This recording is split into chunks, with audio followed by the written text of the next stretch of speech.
मेरा नाम दिशा, मैं अहिल्या नगर से हूँ और इस किन्नर सम्मेलन में मैं अहिल्या नगर से यहाँ शामिल हुई हूँ। आपका जो सवाल है कि क्या-क्या चुनौतियाँ समुदाय के सामने हैं, उसमें तो देखिए हमारे पैदाइश से वही हमारे पैदाइश से ही चुनौती है हमको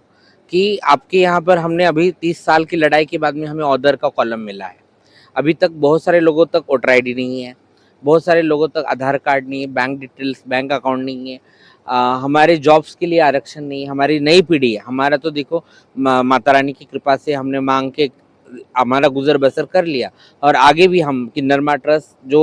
डेवलपमेंट के लिए काम कर रही, जो इन्फॉर्मेंट के लिए काम कर रही है, उसमें जो बाधा आती है उसमें बेसिक ये है कि डॉक्यूमेंटेशन नहीं है। डॉक्यूमेंटेशन क्यों नहीं है? तो बच्चे किशोर अवस्था में घर छोड़कर निकल कर आते हैं, उनके माँ बाप उनको डॉक्यूमेंट नहीं देते। तो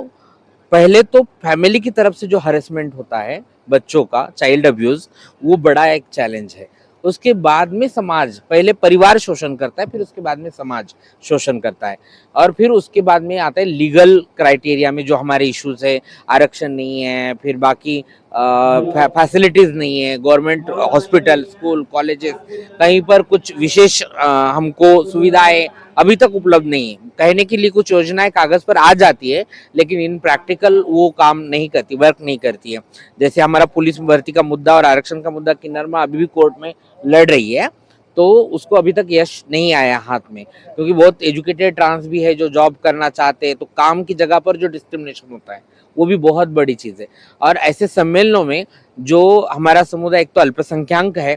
और छोटे छोटे समूहों में, एक गांव में कितने लोग होंगे, ज़्यादा से ज़्यादा 20-50, तो पूरे देश में से जब इकट्ठा आते हैं तो देश का भी उसकी तरफ ध्यान जाता है। तो उन्हीं सभी विषयों को लेकर और समाज के सभी लोगों को, क्योंकि हम खाते हैं दुआ का, आशीष का, लोगों को आशीष देकर खाते हैं, तो उन लोगों के प्रति हमारा जो जिम्मेदारी है, उनके लिए जो प्रार्थना करने की जो जिम्मेदारी है, वो इस प्रोग्राम के तहत होने वाली है। और आह्वानों के लिए तो हम लड़ ही रहे, कोर्ट में भी लड़ रहे, प्रशासन से भी लड़ रहे, और दिन ब दिन की डे टू डे जिंदगी में मतलब मैं अगर शॉपिंग के लिए जाती हूँ, दुकान में कुछ लेना है तो दुकानदार 10 रुपया दे देता है, वो ये नहीं पूछता कि तुम खरीदी के लिए आए हो क्या। तो वो मुझे मेंटली वो ये कर दिखाते कि तुम हिजड़े हो और तुम्हारा काम ये है। तो हाँ, वो काम है मेरा, लेकिन वो कब काम है वो भी तो हमें समझना पड़ेगा। ये सब चैलेंजेस फेस करते हुए भी आज किन्नरमा जैसी संस्था महाराष्ट्र में काम करे। लॉकडाउन में अगर उन्होंने देखा तो महाराष्ट्र के हर कोने में अनाज प्रोवाइड किया, लोगों को दिया, दवाइयाँ दी,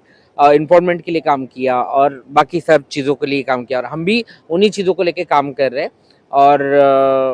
उसके साथ में जो धार्मिक भी है, देव दानव यक्ष गंधर्व यानी किन्नर जो कहा जाता है, तो किन्नरों को जो यहाँ का जो धार्मिक उसको सपोर्ट है और उसके तहत जो पूजनीय माना जाता है, उसके तहत हम इस शहर की शांति के लिए, इस राज्य की शांति के लिए, इस देश की शांति के लिए, इसके सौहार्द के लिए यहाँ पर प्रार्थना करेंगे। ये सम्मेलन एक दिन में नहीं बनता है, इसको सालों की तपस्या लगती है और पूरे बम्बई के किन्नर समाज ने सालों मेहनत कर कर, तपस्या कर कर ये प्रोग्राम खड़ा किया है, जिससे हम इस शहर की सुख शांति के लिए प्रार्थना करें।